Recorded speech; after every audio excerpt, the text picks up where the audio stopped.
Not quite my tempo.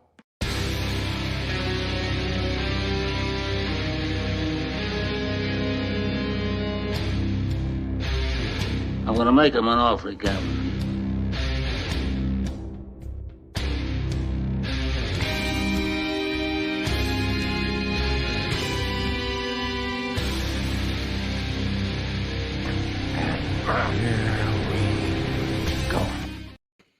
Hello, everybody. Welcome to the latest episode of Multiplex Loves Movies. This is episode 80. We've done this 80 times. It's fucking stupid. But I'm very excited because I despite the fact that, to quote Mr. Koho from earlier, the Oscars are a giant circle jerk for the famous people of Hollywood, which it is. I still love it. I like talking about movies. I like discussing this. That's going to be the main thing we do today. But before we get started, let's introduce the panel. We've got Kaleb Koho. Kaleb, how are you? Doing good. I'd like an asterisk next to that statement. That was me as Nick TWOHIG saying those words. So Hollywood, do not get mad at me for your own circle jerk. But yeah, this is gonna be fun. That was a wild Oscar morning for me. I'm glad I get to talk about it. And then first time to the show, I believe, is the masshole himself, Lucas Schildbach. Lucas, how are you? Welcome. I'm good. Thank you for having me. Yeah, I mean, I think the secret to the Oscars is if you just remember that it is a bunch of people voting on awards and they have biases and flaws like any people voting on any awards, it becomes a lot more enjoyable if you just kind of acknowledge that it's not a perfect thing and it's never going to be, but just like have fun with it. Yeah, absolutely. So before we get into all the Oscar talk, something really important is going on this week. I want to talk about it. I want to make sure that the audience knows this is extremely important. Guys, I cannot stress this enough. It's the Snyder Cut week. Happy Snyder Cut week. Snyder Cut drops on Thursday. I'm going to call it the Snyder Cut. I think they call it Zack Snyder's Justice League. Zack Snyder's Justice League. They tweeted out something on their Twitter today that was like a fake, like call in sick to work or school thing where it was like dear whatever and then like a fill in the blank for your name of like this person has to stay home to watch Zack Snyder's Justice League. And Did you see who the doctor who signs it is though? No, what was it? Ryan Choi, which is the third Adam in the comic book. So I was just like, that's kind of fun. I don't know. The movie right now has a 75% on Rotten Tomatoes, which is much higher than the 29% that the theatrical from 2017 has. I wasn't really looking forward to watching it, but honestly, now I'm really curious. I don't think it's going to be good, but I'm looking forward to watching it now at least. I'm not looking forward to the 4:3 aspect ratio. What the fuck are they doing? Zach, stop it. I'm not going to get your guys' opinions on it because I want to move on, but happy Snyder Cut week, everybody. The first story we're going to get into before Oscars, we got a couple things, this is actually a really big deal. Avatar is now the #1 movie of all time again. It was re-released in China, I believe, this last weekend, and it made like 20 million or something weird, something stupid like that. And now it has outgrossed Avengers Endgame. It's the highest grossing movie again. Come on. Like, okay, I like Avatar. I saw it when it came out, and that was one of the first movies that really made me like love going to the theater. Like I've always loved going, but that was one where I saw it and I was like, oh shit, this is insane. I haven't seen it in probably 7 years. I think I watched it right when Maggie and I started dating, but that was the last time. So that was about 7 years ago. So I haven't seen it in a long time. Endgame could be re-released next week and do the same thing. So I think we're going to see this for a while. Koho, what do you think?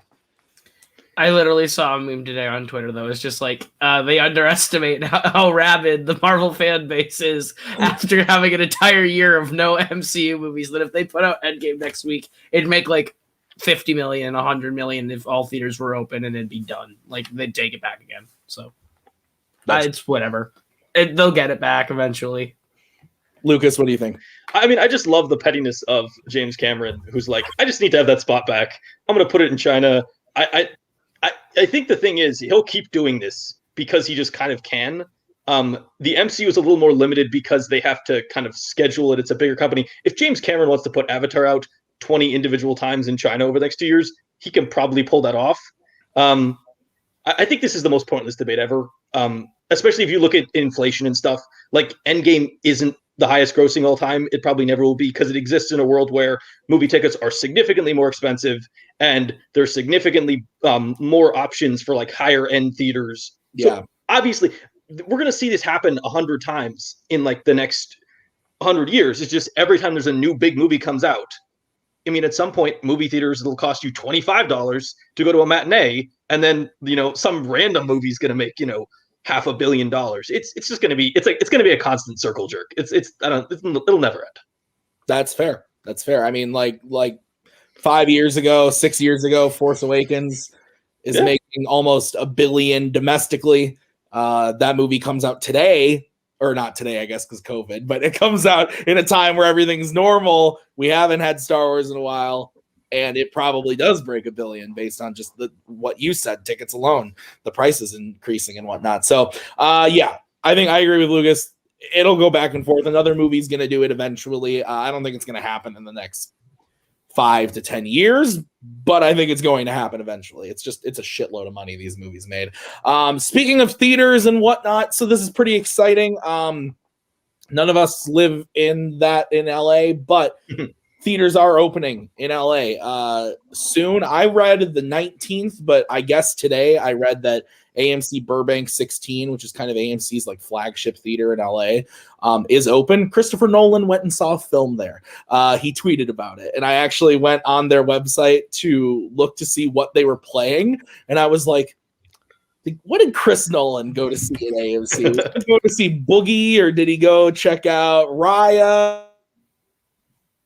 Maybe he snuck into a showing of Tom and Jerry. Like, you never know. I don't know what Chris Nolan is seeing, but this is exciting. New York opened a couple weeks ago. Now that LA is open again, those are the two big markets that a lot of studios were waiting to have open to send content to. Now that, and I like I said, I was on the website, I was looking through. Today on a Tuesday, they had a ton of shows sold out. Literally sold out, and I looked at other shows too that had tickets available. Tons of tickets sold, so very promising. Lucas, what film do you think Christopher Nolan saw today or yesterday at AMC? I mean, it's so hard to.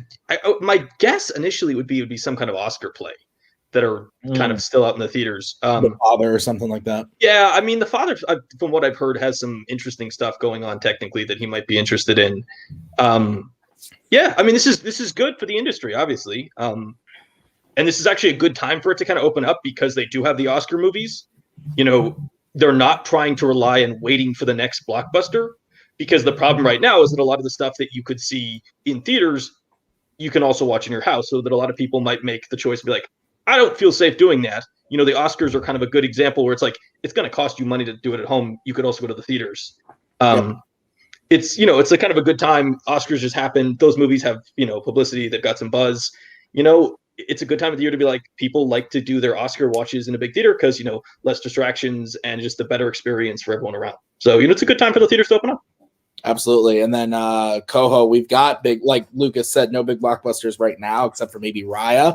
But in a few weeks, Godzilla versus Kong is coming out. Nobody's coming out. Godzilla will of course be on HBO Max, but Nobody will be only in theaters, and then we've got a couple movies in April as well. So how do you feel about this? Very, very, very excited. This doesn't affect me personally, but I'm just excited that people can go see movies again. It starts to feel like we're getting a little bit back more to some sort of semblance of what normal was, and that's just always a nice little serotonin boost. Also, we all know Nolan absolutely went to go see The War with Grandpa. That's playing somewhere, and he went and saw that. He went to go see Bobby D. But this is exciting. I can't wait to go see a movie in my theater soon. And you know, those In the Heights trailers dropped, so that just gets me more fucking excited to go see that on the big screen. I cry at every new trailer, and that's not an exaggeration. We watched the new trailer. I almost put it on the show, so I'm glad you brought it up. We'll talk about it real quick. I was not impressed with these new trailers. Which one? The first In the Heights trailer, the one that dropped well over a year ago in 2019. Great. Loved it. Every time I see that trailer, goosebumps. And I haven't seen the show. I don't know what the show is really about other than like the base thing when I get in the trailer. Love the music. I think it looks fantastic. These two new trailers that dropped yesterday or Sunday or whatever. Yeah. Meh. So I didn't like one of them, but that's not because I didn't think it showed me anything cool. I just think that they need to commit to the choice to only using the first song from the show as the trailer song, because using any other one doesn't have the same feel as to like a trailer song. Like it'd be like if they put like Breathe, which is like one of the most emotional songs in the thing, and just you're trying to sell a musical. Like it doesn't quite work. The other one they did where I can't remember. Was it the Washington one was the one I liked better. Yeah, that's when they do In the Heights. Yeah, the one where they actually play In the Heights, like the title song under it. It works. They actually play large portions of that scene in that trailer, so I was like kind of excited, and I was a little bummed because they totally give away the Lin-Manuel Miranda cameo. Yeah, me and Maggie were both like, that was Christopher Jackson. Not only that, I didn't know trailer? Christopher Jackson was going to be in the movie. That was the spoiler from this trailer, was that he's not on the IMDb cast list at all. But Lin is. Lin's been at the top of it for a while as Paragua guy. So if you've seen the show or heard the soundtrack, you know exactly what that means and who he is in his one line. And then they put it in the trailer, and I'm like, what the shit? Like, I love Lin, but why are you blowing this cameo for me? But I'm excited to see it. I'm going to see it no matter what. Do you care about In the Heights, Lucas? I mean, I'm excited to see it. I like the initial trailer. I tend to be a one trailer or no trailers guy when it comes to movies, especially for stuff that I know going into it I'm interested. I was interested in the Heights at the beginning. The first trailer was fun, so I was like, I don't need to see any more. I'll end up seeing this kind of regardless. I do also find that with big movies like that, they have a really bad track record of ruining their movies by more and more trailers. It's like, you know, I mean, this is a classic superhero thing where they're like, I'm going to shoot myself in the foot with the third or fourth trailer because they just they just make dumb choices when they just start giving you too much information. You're like, you could have just stopped. We had one fun trailer. I could just rewatch that fun trailer. You don't have to give me another one. That's fair. All right, let's move on to the next thing. This one I'm very excited about. We've actually talked about it on the show before when it was rumored. Now it's confirmed. Michael B. Jordan is directing Creed 3. We don't know anything about the plot or anything yet, but I'm very excited about this. Creed 1 is fantastic. The last time I watched it, I finally bumped it up to the 5 out of 5. It's kind of the perfect sports movie. It really is. Creed 2, real good. Lots of fun. Really like that movie, but I don't think it's as good as the first one, but really, really fun nonetheless. So I'm very excited to see what we do next. Stallone's not going to be there. That's the implication, I'm assuming, based on the end of Creed 2. We won't have Stallone, but I think Michael B. Jordan directing for the first time, this is the perfect spot to do it. Stallone didn't first direct for Rocky, but I think he had directed maybe one movie and then did Rocky 2, and worked out for him. So I'm okay with this. I think this is awesome. Lucas, what do you think? I mean, I feel like you're right. This is the perfect place to do it. It's going to be kind of hard for you to fail because this movie isn't going to ask you as a director to do anything crazy or go over the top. I mean, the first movie, it's obviously Coogler, so you have a lot of faith. The second one, they announced somebody named Stephen Cable Jr. Most people have never heard of this person. And just kind of based on the franchise and what the history of it is, you're kind of just like, yeah, I'm sure he can do it. And he just kind of does. I'm sure he'll have good people around him. I'm sure he'll have a good writing team. I'm sure Coogler will still be there as some kind of, advisor if he needs it. I'm sure he'll have plenty of people around him. This is kind of the perfect scenario where you get to direct the movie you're already in, so you don't have to deal with another actor. You just have to direct yourself. It's probably that's easier than trying to, take control of a completely different thing that you're not connected to in the first place. Koho, I know you're a big fan of these movies. Poster on your wall. What do you think? Listen, I love Creed 1 and 2 a lot. I like the Rocky franchise as a whole, but Creed 1 and 2 are almost on just like a different level for me with this franchise. What they've done with those, I really enjoy. I think Michael B. Jordan's been doing some really good work in those movies, and I'm very excited to see what he does behind the camera with it. I think he obviously can't he probably, I'm not gonna say can't because it's possible for him to destroy it, but I think he's got a very good shot at making at least a competent film as the director of Creed 3. I am worried a little bit about this movie that Stallone's not in it, and like I get that at some point we have to say goodbye to Rocky Balboa, but in my heart I'm not ready to say goodbye to Rocky off screen. Like that's not like for one of the great American film icon characters. I don't want Rocky to die off screen. I don't think he's dead. I think he's just okay. he went to see his son and his grandkids. Sure, they're gonna play catch. I think that's what we're doing. We're not saying goodbye death. I don't think death needs to be. I think we could do Creed 4 and he could show back up. Hey, kid. Sure, and you do like one more thing.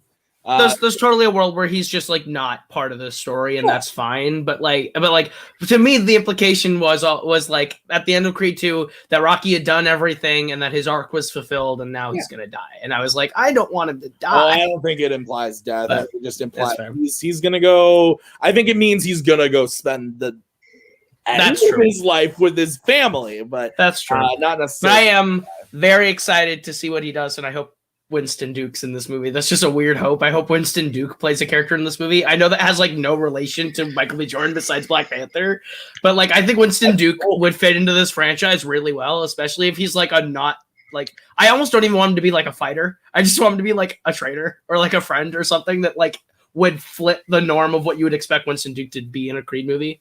He's the best part of anything he's in, especially that bad horror movie that came out in 2019 that everyone loves. Whoa! He already plays a fighter in Spencer Confidential, so he's got the credit right there. Sucks, but anyway. I'm a little bit of a sucker because if you put anything in Boston, I'm going to get some basic level of enjoyment. It's directed by Peter Berg and stars your game. Okay, let's move on to the final story before the Oscars talk. Last week we talked about Mission Impossible, and we're talking about it again because we got some more casting news for Mission Impossible 7 and 8. None other than Peter himself, Rob Delaney from Deadpool 2. He's been in other stuff. He's actually most recently in Tom and Jerry. He's going to be in this movie. I'm very excited about that because I do like him a lot. I think he's very funny. We're also getting Charles Parnell. I'm going to butcher her name, but Indira Varma. She was on Game of Thrones. She's going to be here. The only one I don't know here, but the big one, Dr. Gordon himself, Cary Elwes, is going to be in Mission Impossible. Hell yeah. I'm very excited about that because, fuck Princess Bride, but Saw. Lucas, what about those names excited you? Do you like Mission Impossible? I have no idea. Oh, I do. Oh, absolutely. Who does? I mean, like outside of I'm not super high on 2 because that movie's a weird kind of a mess. But yeah, especially the recent run where they've really kind of gotten more consistent in some ways. Doing the individual director per movie was kind of fun, but it also meant that you had some weird tonal shifts and some weird this character matters in this movie and then they suddenly don't matter again. Yeah, I'm excited. I think actually Mark Gaddis is weirdly the one of those that I'm most excited about. I think I think he's really good in the British government, British spy, British bureaucracy role. What is he in? He's Mycroft from BBC Sherlock. Oh, okay. Yeah, I haven't seen it, but yeah. He's also in Game of Thrones. He plays the banker in Game of Thrones. Oh? Yeah. Oh, the macaw now she wants to be on the show. Go ahead.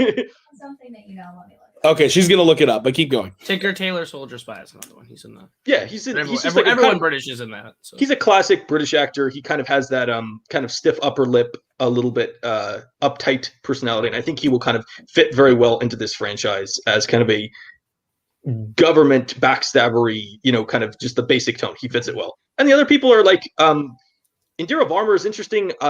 She was just cast in something else too, I feel like. Yeah, she's one of those people that I feel like she's not particularly great on Game of Thrones, but she consistently gets roles everywhere. Maybe she has a look that people want, or she just has she fits into slots that people need to fill in movies. Cary Elwes was just a very random one. I did not expect that.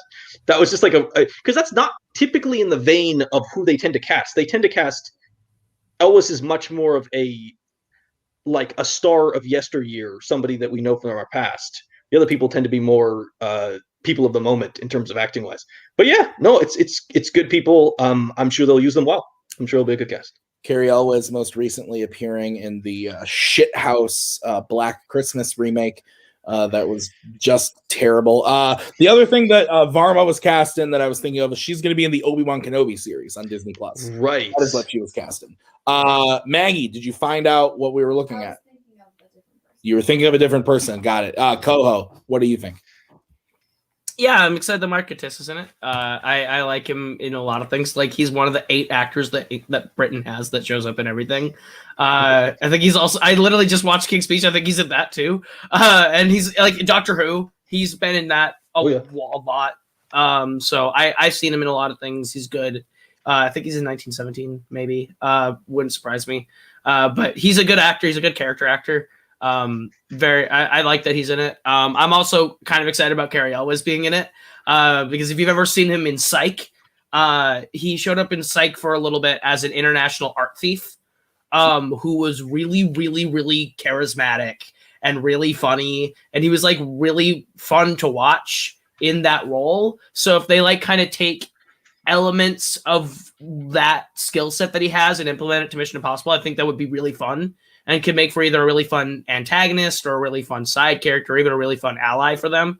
I think he's going to fit in really well. Awesome.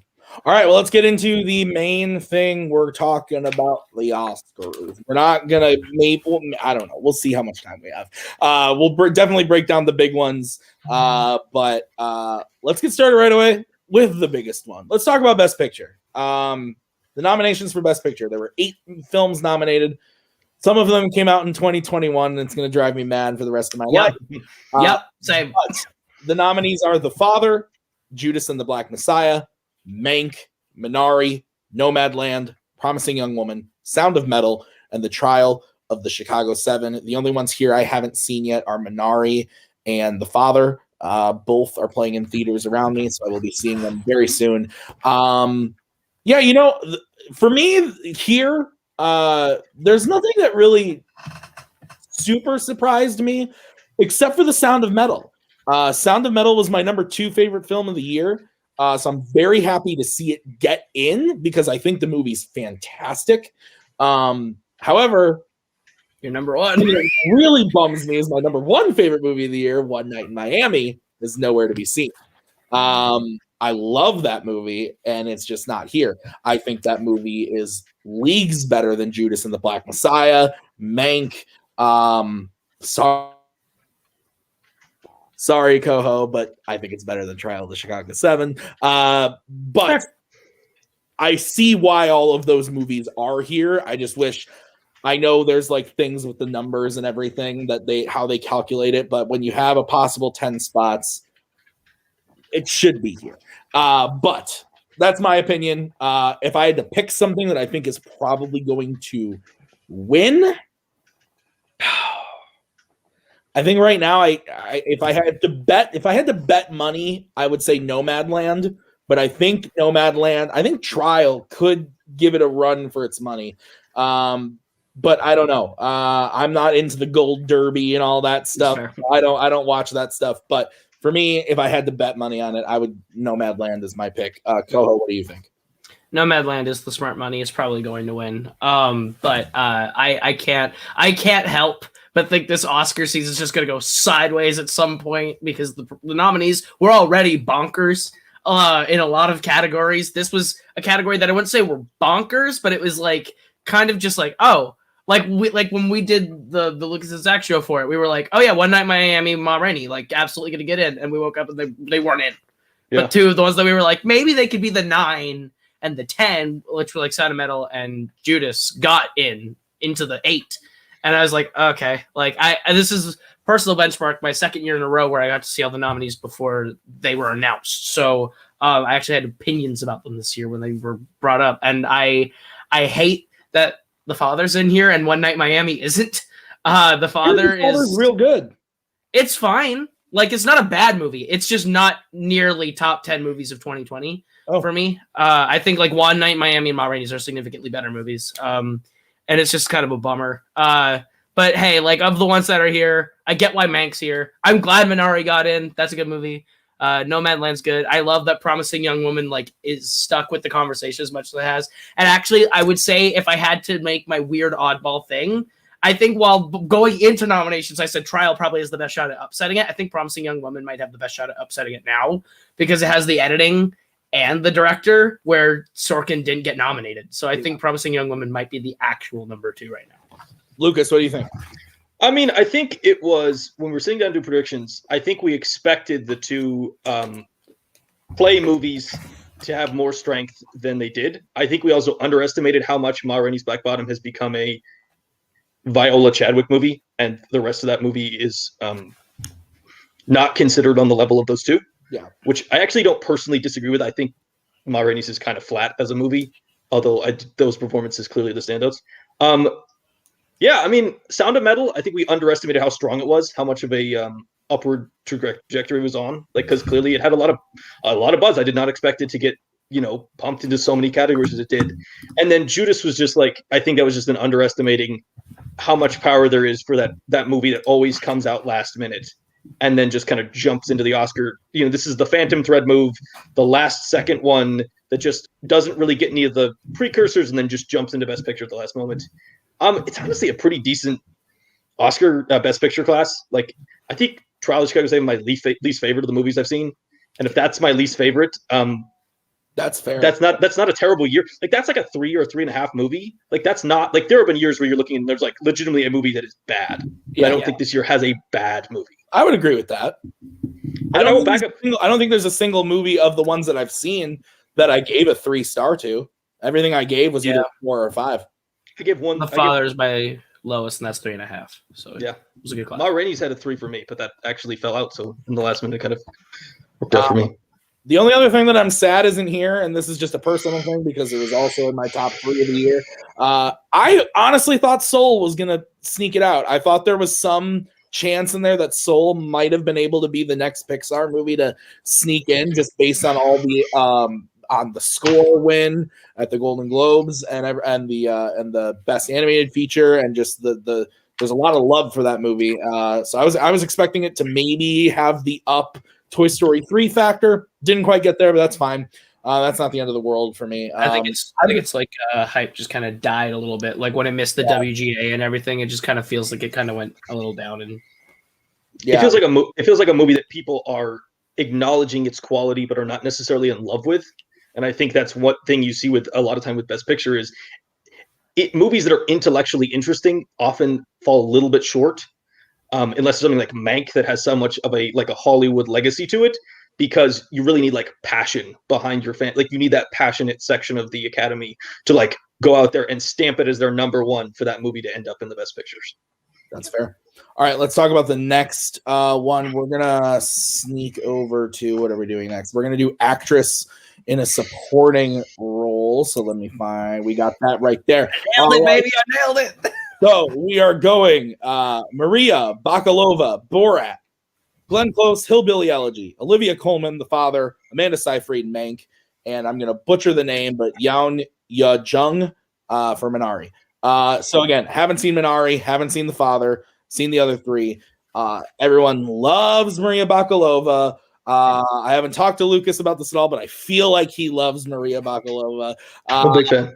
I thought Borat was fine. I thought she was good. She's the best part of the movie. Nominated for an Oscar. Okay, guys. It really was a slow year, I guess. And that's only proven to me by the fact that Glenn Close was also nominated. But Hillbilly Elegy was not a great movie. She's very good in it.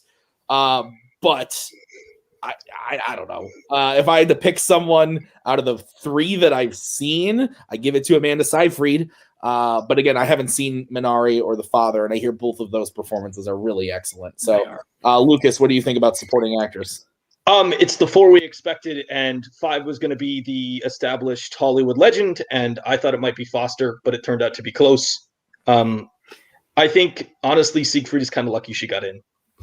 That performance is dead in the water in terms of actual hype behind it. Mank is not going in the right direction. Like, I feel like Mank is heading towards we got 10 nominations and we got 1 technical win. is kind of like the trend for that film. Or it could be The Irishman, where it's nominated for 10 wins 0. Yeah, absolutely. That's what it really feels like. I think it's the true grade of The Irishman, where it's no wins but 10 nominations. Yeah, it was everyone acknowledges it's well right? made. Like it was the highest nominated, right? Yep. Yeah. Koho, what do you think? Yeah, I called these 5, and that made me super excited because I was very nervous at the end there because everyone was telling me that Mauritanian was going to get a love and Jodie Foster was going to get the nomination. My gut was like, no, I'm going to stick with Close.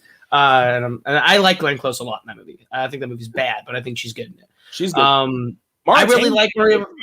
I'm excited to watch it. I've been singing the praises of the movie. It's a great movie. If you haven't watched it, I know it's not nominated for anything, but go watch it. Sorry, go ahead, go. I do plan on seeing it. I'm excited about it. But also it's 2021. Why the fuck would it be nominated here? Get out of my movie. I'm with you on that. But I really hope Yo Jung Yoon wins. Or Yoon Jung. I don't like say it both ways all the time, so I don't know. But I hope she wins. She's really good. She's my favorite part of Minari. Coleman is good in The Father. I'm just excited Baklava got in because I think the story behind her involvement in that movie at all is really sweet. And her performance really pays off. That kind of, we pulled you out of obscurity to be in this movie and play. And she had a hard kind of role to fill where she has to be the right level of endearing and not be super annoying. She could have very easily just been another Borat-ish character that gets annoying really fast. And I think that performance worked pretty well. I liked her in that movie. So I'm excited that she got the nomination. She might win. But I'm going to put the money right now on Minari. Really? I think okay. I would put money on Bakalova. She is the ingenue. She's the newcomer. The Oscars loves giving acting awards to actresses, especially when they're new. It doesn't exist as much in the male categories, but they love the ingenue story. I do think the slight spoiler is potentially close. I doubt that happens though. I don't think it's going to happen, but there is always the narrative of like Glenn Close deserves an Oscar. Unfortunately, Glenn Close, they really want to give her one, and she just cannot, for the life of her, get the 4-star movie or the 3.5-star movie to be in. She's out there like doing The Wife and Hillbilly Elegy. And it's like, and she's great in The Wife, and she's fantastic in that movie. Oh, absolutely. Yeah. She's good in it. But like, it's one of those situations like, can you just get the slightly better movie so we can feel okay giving you this win? Can you just get the post level, or can you just get the high name director and get like the 3.5, 4-star movie? She just keeps missing out. She keeps doing these movies that like, she makes it so hard on them to just give her the Oscar that they clearly want to do it, because she's like, I did Hillbilly Elegy, which like, she's good in it. I mean, thank God they didn't nominate Amy Adams, because Amy Adams is terrible. She's not good in that movie. I mean, Close's biggest problem is that it takes you like 25 minutes in the movie to get past the makeup and the hair stuff, because it is real thick and it's like hard to get through as a performance. And you like start saying, oh, she's actually acting. It's not just like, stuff coated on her.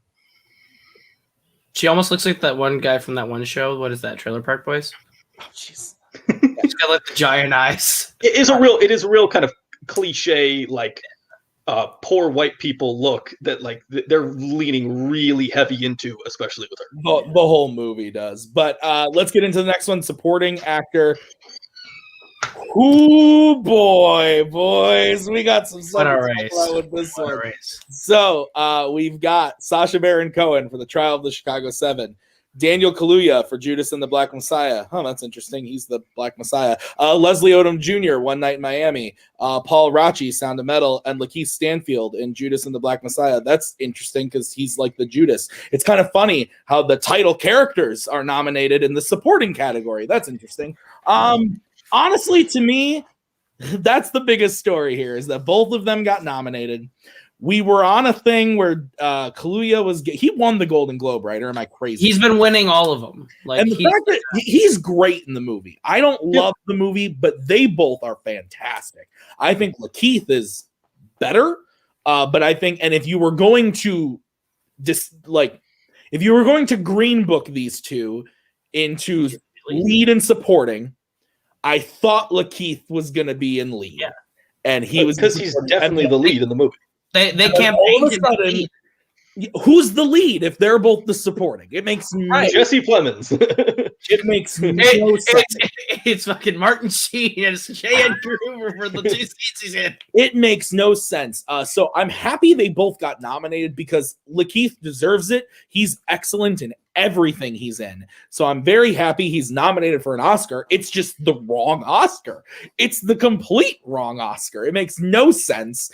If I'm picking someone to win, I'm picking Paul Raci, whatever you say, however you say his name. He's so good in Sound of Metal. He's so good in that movie. I love him in the movie. Who do I think is going to win?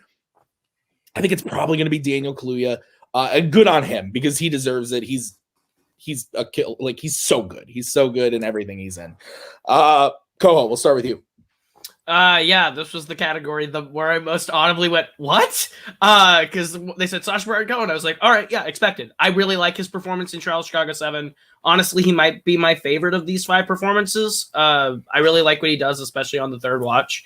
But of course, I'm a Leslie Odom Jr. shill, so like I hope he wins. I don't know if he will. He was the early front runner. I don't think he will now with Kaluuya. He's still in the race. Again, it's why I'm mad that 2021 movies are in here. This should be split. Leslie should have his Oscar for 2020. Kaluuya can win for 2021. I've been over this before. I honestly didn't think Paul Raci was going to get in because he didn't get any precursory nominations except for like a BAFTA. And the BAFTAs were batshit crazy this year to the point where it was like, who knows which of those stick in the Oscar race? So I wasn't sold on the hype of people being like, oh, he's going to get nominated. And then he did. So good on him. Good for him. He is good. And then Lakeith was the wild one, especially because it's like the rare case where the movie itself, the studio itself, was campaigning him for best actor, for lead. And the Oscars went, nah, we're nominating him supporting. Like, there's a large enough contingent that was like, nah, we're going to put him in supporting despite you campaigning him as the lead of the movie. And that never happens. That's really weird. So, like, I'm happy he's got a nomination, but, like, I was sitting here in the camp where I thought they were going to fucking give Leto a nomination for Little Things. I thought he was going to get in there because of the precursory noms. And I was like, all right. But I'll take Lakeith over Leto. That's a nice surprise, I guess. But, yeah, Kaluuya is probably going to win. Lucas, what do you think?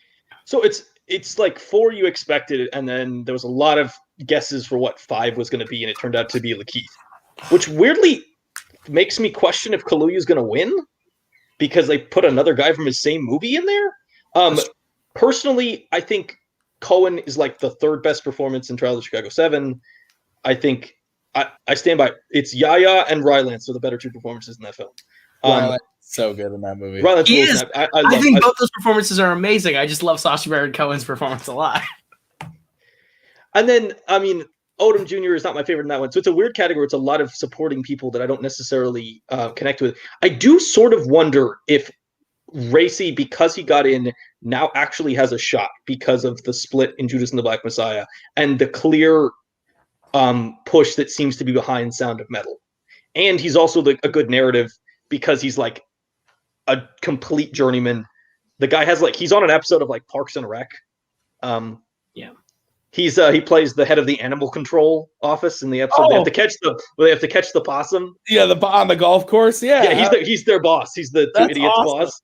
Yeah, he's just randomly in that. I think Chloe is probably still the favorite, but there is a chance that maybe you put Lakeith and Daniel in the same category and maybe Raci slips through. It's definitely an interesting category. And the Lakeith thing is like he's so clearly the lead in that film. Kaluuya goes to jail for like 20 minutes and is not on screen, and that movie is all about Lakeith, and it's like I don't know how you justify that. That feels like very clearly people going, we want to nominate Lakeith, but let's not put him in lead because that's already locked up. The other weird thing to point out is that everyone else in that category, besides the 2 people from the same movie and Paul Raci, so basically Leslie and Sasha, are also nominees in other categories on the night. Like Sacha Baron Cohen is nominated for writing Borat, and Leslie's nominated for writing Speak Now for One Night Miami, which is the favorite to win song. Yeah. So there's a chance where they're like, okay, we're not going to give Leslie supporting because he's going to win song, and we're not going to give Sasha supporting actor because he's going to win screenplay. I don't know if he will. I don't think it will, but he could. There's a world where it's like we can award them in other places where we can do that. So I can see Judas splitting and Raci winning just because he's the one of the group that isn't nominated anywhere else, and everyone is split on Judas. All right. Because we're running low on time, I'm going to skip like the shorts and the That's fine. documentaries and stuff. But Pour one out for still Boy State. I was wrong. Pour one out for Boy State. I actually watched a couple shorts last night. I said to myself, I'm not going to try to watch everything because that's a waste of time this year. And then look at me. I watched 3 shorts last night. So we're going to skip that stuff, though. But I encourage you to watch the international feature films, the documentaries. Another Round is so good. Another Round is so good. I need to It's see on it. Hulu. It's on Hulu. Yeah, it's on Vudu and everything. Is it on Hulu for free? It's on Hulu It's right on now. Hulu. I didn't know it was on Hulu for free. I think it just dropped today. Oh, okay. Well, I will be watching that next week. Okay. Awesome. So we are going to move on to original song, which Koho just mentioned before. We got Fight For You from Judas, Hear My Voice from Child of Chicago 7. Is it Husafik? Yes. Husavik, baby! And then IOC from The Life Ahead and Speak Now from One Night Miami. I think Koho's right. I think Speak Now will probably win, but if Husafik won, that song is baller. Please. That song is so good. The It's movie I liked. I didn't love it. Like I know you guys both really like it. We're more in just the camp of we like memeingly love that movie. Yeah, Ding Dong or whatever. yeah, ding dong. I liked the movie, but I thought it was like 20 minutes too long. But that's besides the point. The song is awesome. I would be so happy if it won. But I think One Night Miami wins. That song is really great too. That's the one from the end, right? Yeah, that's the one that plays over the credits. Oh, it plays over the credits. I thought it was. Well, the one at the end is A Change Is Gonna Come, which is not original. Oh, I don't know. Do you? If But you that's a I great know performance. these things. I don't know these things. That's why I have people here. Don't yell at me, Animal Crossing. Koho, what you already kind of said what you think is going to win, but what do you think of the category? I think Speak Now is probably going to win. I think IOC, that's the Diane Warren one, right? I think that actually has a good chance at upsetting because this is actually a pretty wide open song year. Like there isn't one clear song that everyone loves from the season. I think Speak Now and IOC are the two that are like, they're up there because we have Leslie Odom Jr., who we're trying to make an EGOT because he's super talented and we love him. And Diane Warren, who has been nominated 80,000 fucking times for writing bad songs and some good ones. And she probably could totally walk away with a win for this one because it's a good song. It's a fine song. It's not Speak Now, but it's also not Husavik, which is my favorite one nominated, and I hope it wins. If Husavik wins, I will scream so loud on Oscars night. I want Husavik to win so badly. That song's so good. But yeah, I hope Eurovision gets an Oscar so badly, but it won't. Lucas, what do you think? I mean, I agree that I wish Husavik would win, only because it's the only one of the songs that matters in the actual movie. It's an actual scene in the movie. The Diane Warren song is the credits. The One Night Miami song is the credits. Literally, I think all 4 of the other ones are all credit songs. I do wonder if One Night in Miami just doesn't have anything behind it anymore because it got. I mean, I didn't expect it to get certain categories, but like it got knocked out of picture. It's going to be interesting. I do wonder if Husavik is certainly like a weird twist result that ends up winning because people want to see a more interesting song performed at the Oscars. It could be the interesting play. I would agree that, this category is usually like pick the most famous person. And that's probably... Or the Disney movie. Right, and we were talking about this the other day. It's like this category is really struggling because there is no La La Land, there is no big musical song, big musical movie, there is no big Disney movie. There's nothing that has like a super huge. There's no big song for this year. Like all these songs are in Netflix movies or like over the credits. So like it's a smaller category than typical years. All the Pixar songs took each other out, I guess, because none of them made the short list. None of them were that great. I mean, Carry Me With You and It's All Right were both two that I was like, yeah, those are good. So I don't know. All right, let's move on. We're going to talk about animated feature. We got Onward, Over the Moon, Shaun the Sheep movie, Farmageddon. Let's fucking go. Soul and Wolfwalkers. I haven't seen Shaun the Sheep 2 yet. I saw the first one and loved it. Great movie. So I'm looking forward to watching the second one. I believe it's on Netflix. This is going to go to Soul. It's going to. I hear Wolfwalkers is great. I hear Over the Moon is great. It is. It's not better because you're wrong. I loved Onward, but I liked Soul more. This is going to Soul. I don't think there's a question about it. Whereas like last year, we were seriously wondering, like after Toy Story 4 lost the Golden Globe, we were like, oh shit, is Toy Story not going to win this Oscar? And then, it cost me winning. It literally cost me winning our pool because we all tied. but it won. So I think Soul is going to win. I don't see it going any other way. Lucas, do you? No, when in doubt, bet Pixar. Especially if it's not like a year where it's the Good Dinosaurs, unless it's the true bottom barrel. Like I think the only chance that Pixar loses this category if this is only Onward. I don't necessarily think they win. I agree, but I think that because they have Soul is definitely more. I like Wolfwalkers more than Soul, but like I'm not going to stand here and argue that Wolfwalker is going to win. It's on Apple TV Plus. It just has a significantly smaller footprint.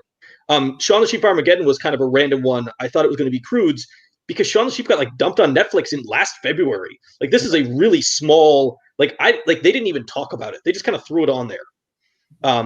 So I didn't even know it was on Netflix until I researched it. Yeah, it's very enjoyable. It's a fun movie and maybe not as good as the first one, but I was happily surprised to see that there. Certainly didn't expect it considering that movie was not released with any kind of fanfare at all. Koho, did we go yet on this one? I don't think we did. No, the Shaun the Sheep franchise is now a double Oscar nominee. Think about that. Yeah, Soul's going to win. Of the four, I've seen 4 of these. I haven't seen Shaun the Sheep. Wolfwalkers is my least favorite of the 4. So get out That's of my an face. Insane take. Get out of my face. Wolfwalkers is my least favorite of the 4. Soul rightfully is going to win. It should win.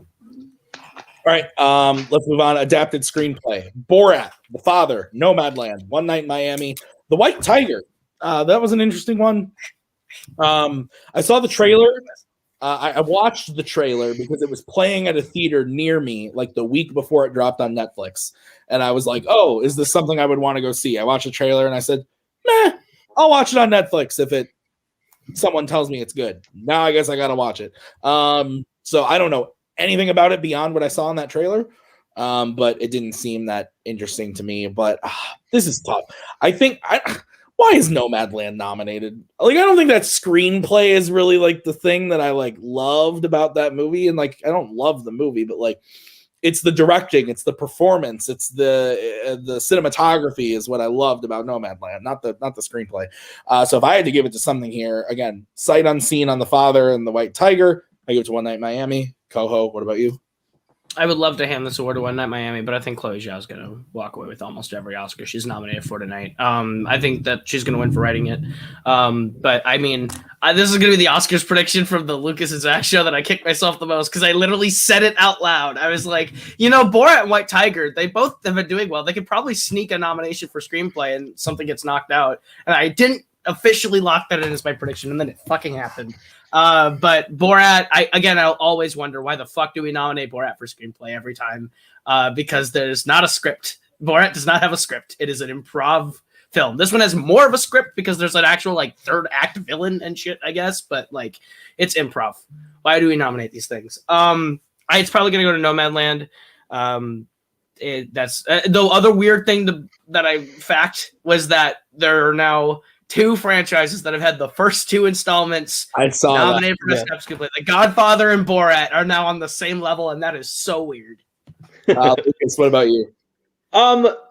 It was the thing where it was like you woke up and you were surprised that Borat and White Tiger got it, and then you took a step back and were like, I'm not surprised at all that these 2 got it. Ramin Barhani is very well regarded internationally, and this is the type of movie that gets the screenplay nod and nothing else.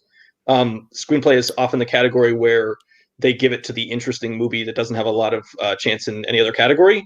And we literally were doing the predictions and we were talking about how that's kind of a trend, and then none of us predicted any of the interesting ones. Yep. And then it turned out to be White Tiger. Yeah, it's fair. Okay, let's move on to original screenplay: Judas and the Black Messiah, Minari, Promising Young Woman, Sound of Metal, Trial of the Chicago 7. For me, again, sight unseen on Minari. My pick here would probably be Promising Young Woman, but I think this is going to be Sorkin's. I think this is probably going to go to Sorkin. That's my guess. The only way I see it not going to Sorkin is if they want to give Emerald an award and they don't give her director, then you give the screenplay. I could see it going to either. Lucas, what do you think? It's interesting because you typically would just lock in Sorkin for screenplay, but I do think getting kicked out of another category might hurt his chances overall. It is one where Fennel does really feel like somebody they want to stake their flag on, and they're very unlikely to give her director, because I feel like that category is as about as maybe the second most locked up category of any of them. Yes. Because a specific movie is so closely linked to its director more than literally any other one is. I would like Promising Young Woman to get it, because I think that's just a more interesting screenplay. And I also think Trial of the Chicago 7 has some pretty big problems that I wish that Sorkin would maybe go back to working with some other people, because somebody should have told him at some point during his movies that there are stuff in them that he doesn't need to have in them that don't work, and that his movie would be better if he didn't create fake moments that fall flat. It's fair. Koho? I think Sorkin's going to rightfully win the Oscar. I'm a Sorkin shill. I'll always just straight up admit that I think Sorkin's the greatest screenwriter of all time. I think he's brilliant. So I think Trial is a really solid script. One of his best, not his best, but one of his best. I really enjoy it. I think he's going to win. I would love it if Emerald Fennell did win, because I also really love Promising Young Woman. It's not a very large gap between how much I like those movies. In fact, I like Promising Young Woman more as a movie. But I think Sorkin's script is going to pull through in the end. I could also maybe see Judas and the Black Messiah pulling an upset here if they wanted to give it another thing. I don't know if they do. Sound of Metal's nomination was also one that I was like, oh, okay, good for them, I guess. Darius Martyr, now an Oscar nominee. Good for him. He should be. He did a great job. Has Sorkin won before? Not in original. He won his Oscar for Social Network for Adapted. Social, okay. That's what It's his only one. He's been nominated for every movie except for Steve Jobs in this last decade that he's written. Wolf. All right. Next, we're going to go into actor in a leading role. This has some this is pretty much what we expected, except for I think maybe one. We got Riz Ahmed for Sound of Metal, Chadwick Boseman, Ma Rainey's, Anthony Hopkins, The Father, Gary Oldman for Mank, and Stephen Yeun for Minari. Again, sight unseen on Minari. Gotta watch it. If I had to pick one here, I would want Riz Ahmed to win, but I realize that the lock is Chadwick Boseman. And Chadwick is great in the movie. He's so good in the movie. The final scene of that movie kind of makes the movie. I agree with Lucas where I liked it a lot when I was watching it, and then I kind of forgot about it. But he's excellent in the movie. He deserves to win. So yeah, Koho, what do you think? I will say it once. I've said it 1,000 times. I think Chadwick Boseman is the best performance of the year. I think he's great. I am excited to see that they award him an Oscar, even though he won't be here to accept it, which breaks my heart, because that would be one of the greatest acceptance speeches, I can already tell. But I'm excited he's going to win. It's basically a lock. I'm so sad Delroy Lindo didn't pull the upset at the end. There was really no shot towards there at the end that he was really going to get in, but I was just hoping for some weird Monday morning nomination miracle that they were like, hey, Delroy Lindo instead of Gary Oldman. And I would have just been so excited because he's so good in Da 5 Bloods. But yeah, I like all 5 of these performances. I think all of them were good performances. I think Boseman's great. I think Hopkins is really good. I also really like Stephen Yeun and Minari. So great, like really good 5. And I'm excited for Boseman to win. Lucas? Yeah, it's the 5 you expected. I agree that it's kind of sad that Delroy Lindo, who had basically that's the role of his career right there. And we just threw Oldman and Hopkins back in a category they've been in a bunch of times for movies that they're not going to, especially Oldman. It feels like, I don't understand that part of Mank getting like, I like Mank. I don't love Mank as much as some other people. Oldman certainly did not impress me in the film. It's a Gary Oldman performance, but it is not a Gary Oldman performance that stands out among the guy's entire career. And I think Lindo is truly fantastic in Da 5 Bloods. Yeah, and this is the clear lock. Like, if you have $1 million right now, you go bet it on Chadwick Boseman. Your odds will be terrible because he's very clearly the favorite. He's probably like a minus 800 favorite or something. So you're not going to get good odds. But yeah, he's probably the biggest lock in the entire Oscar right now. Yeah, I agree. And to comment on the Gary Oldman thing, yeah, he's not the star of that movie. David Fincher's the star of that movie. Yeah, for real. It's not Gary Oldman. So let's go over to Best Actress in a Leading Role. We have Viola Davis for Ma Rainey's Black Bottom, Andra Day for The United States versus Billie Holiday, Vanessa Kirby for Pieces of a Woman, Frances McDormand for Nomadland, and Carey Mulligan for Promising Young Woman. I have not seen The United States versus Billie Holiday yet. She won the Golden Globe, but I hear the movie is good. But I think it's on Hulu or Amazon. I'll watch it. Hulu. She's nominated, but honestly, to me, this is last year. I'm in a time loop, as Mark Ruffalo would say in Age of Ultron. I feel like this is the last year situation where it was so locked that what's her face was going to win for Judy. Why can't I think Renee Zellweger? Renee Zellweger. Everybody was saying she was gonna win. She was gonna win. She was gonna win. And I was holding out till the last moment that Scarlett Johansson was going to win for Marriage Story. I was praying to the Oscar gods it was going to happen, and it didn't happen. And I feel like the same thing is going to happen again this year, where Frances McDormand is going to win her third Oscar, which she deserves because she's great in the movie. But I want Carey Mulligan to win so bad. I think she deserves it. Vanessa Kirby's very good in Pieces of a Woman. The movie quite never gets past the first 30 minutes, but she's excellent in the movie nonetheless. And Viola Davis is great as always. I just don't think she has a shot in hell of winning. Lucas, what do you think? I mean, Vanessa Kirby is such a bizarre, like, she was guaranteed to get this nomination because that movie has no buzz. It hasn't had buzz in months.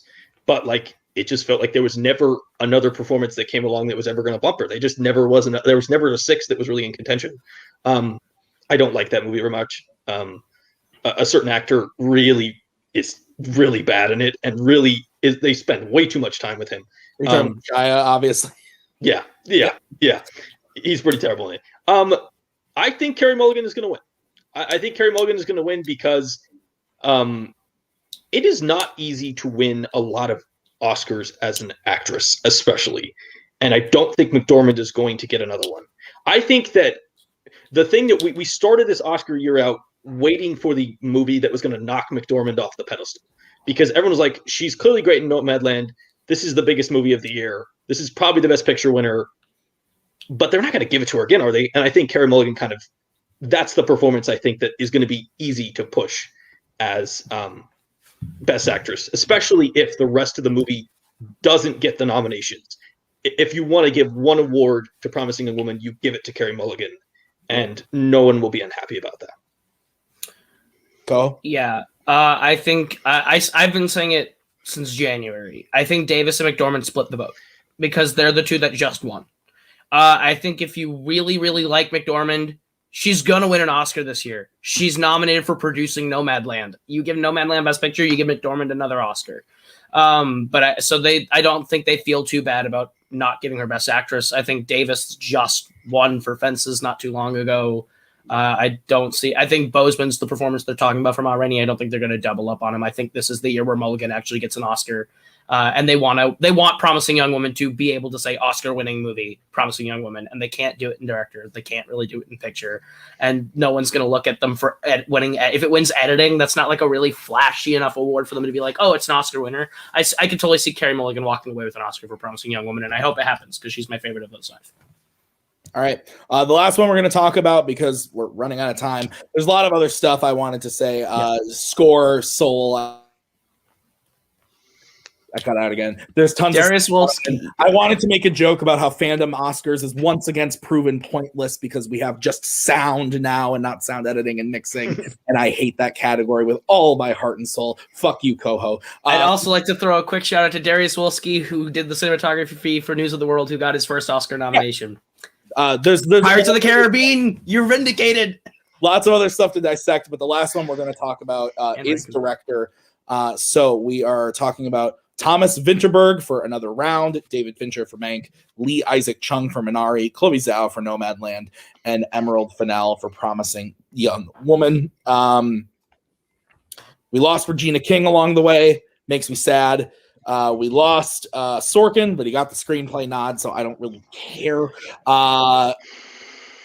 Yeah, this is interesting. I really hope Fincher doesn't win. I love David Fincher. I like a lot of his movies. I think Mank is my second least favorite Fincher movie, besides Alien 3. So, and it's not because I think it's a bad movie. I don't love it. But he directs the hell out of it, so it makes sense. But I mean, it's going to be Chloe Zhao. Like at this point, it's going to be Chloe Zhao, and I don't think there's much else to say. I think Vinterberg getting in there for Another Round is really cool. I haven't seen the movie yet, but everybody I've talked to that has seen it loves it. So these nominations are good. But yeah, it's going to Chloe Zhao. I just don't see it going any other way. Koho, what about you? It's a solid 5. It would have been even better if we bumped Fincher for King. Would have been perfect 5 almost. But yeah, when they said Thomas Vinterberg Another Round, I screamed audibly. I was like, oh shit, that was the weird one. I'm happy he's now an Oscar nominee. He does a great job with that movie. It's deserving. But this is Chloe Zhao's, and it's basically been since Nomadland came out. Everyone's been saying it's hers. And originally it was supposed to be Nomadland coupled with Eternals in 1 year to be this is the year of Chloe Zhao, but yeah, I think they're gonna give her that Oscar, and she does a great job with Nomadland, so I can't be mad. Lucas? My biggest happy surprise of Oscars was watching Sorkin get knocked out of the category for Vinterberg. Significantly just better directing job. I actually think Sorkin's direction in Trial of the Chicago 7 is kind of bad.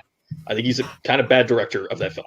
I genuinely think that movie is better if you give him a different director. He writes the screenplay, and you have a director who can rein him in. Sure. Bro. Yeah. It's a good category. I think the only person who could take Zhao's Oscar is Emerald Fennell, because that's the other person who's kind of hot, new thing that's like they're gonna, they could potentially give an award to. I don't think Fincher is going to win. I don't think he really has much of a shot, especially considering they didn't get screenplay. I mean, I feel like if that movie was going to get any of the high-end awards, it was going to get screenplay, because that's kind of the legacy of the film, is the fact that his dad wrote the film like 20, 30 years ago. Yeah, that was a cool story.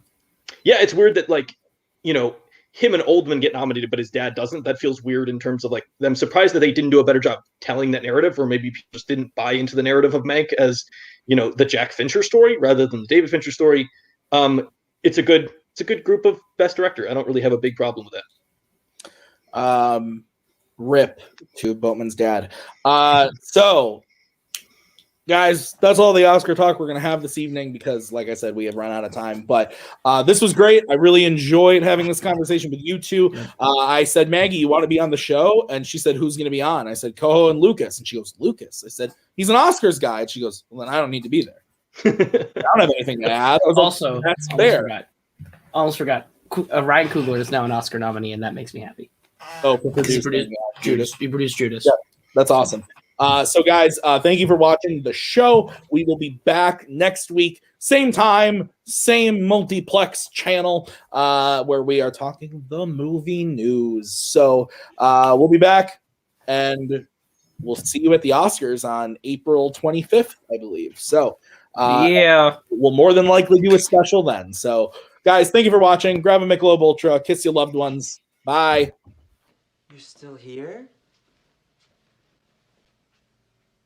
It's over. She's out of our hair, and just when I dare to care, she says, au contraire, you're my pair of friends. I love you. Keep it together, man.